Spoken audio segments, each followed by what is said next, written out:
Hello बच्चों, आइए इस प्रश्न को देखते हैं। प्रलयकरण या प्रवलयकरण प्रयोग दर्शाते हैं। विकल्प ए कोशवाह फ्लोएम भोजन के स्थानांतरण के लिए उत्तरदायी होता है। विकल्प बी दारू रसारोहण के लिए उत्तरदायी है। विकल्प सी वाष्पोत्सर्जनाकर्षण या विकल्प डी ए व बी दोनों। इस प्रश्न की जो मुख्य अवधारणा वह है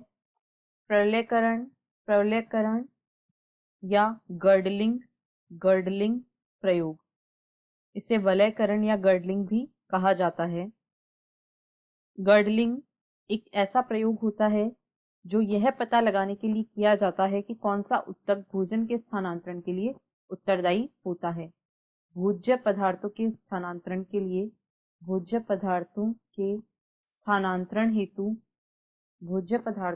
स्थानांतरण हेतु उत्तरदायी ऊतक कौन सा होता है। ऐसा कौन सा पादप ऊतक होता है जो मुख्यतः भोजन के स्थानांतरण में शामिल होता है। इस प्रयोग में जो पादप की छाल होती है, पादप तने की छाल को एक धारदार ऊतक के द्वारा हटा दिया जाता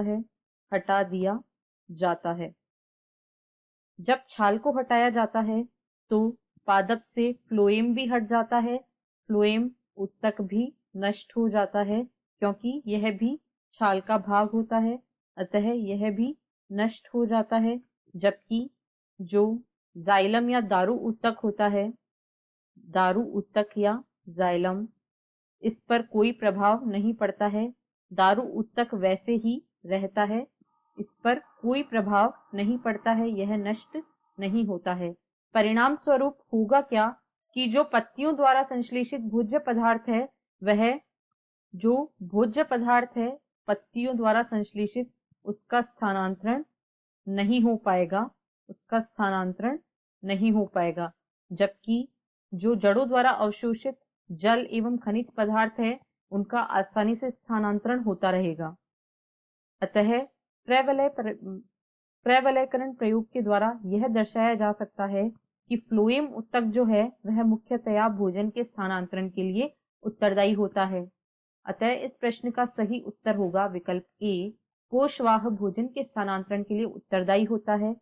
विकल्प बी में कहा गया है दारू रसारोहण के लिए उत्तरदायी है।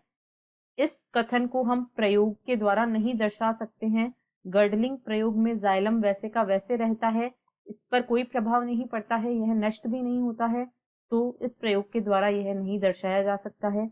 विकल्प सी में कहा गया है वाष्पोत्सर्जनाकर्षण, यह भी इस प्रयोग के द्वारा सिद्ध नहीं होता है। और विकल्प डी में कहा गया है ए व बी दोनों। तो शेष तीनों विकल्प गलत हैं। विकल्प ए इस प्रश्न का सही उत्तर है। आशा है आपको प्रश्न समझ आया होगा। धन्यवाद।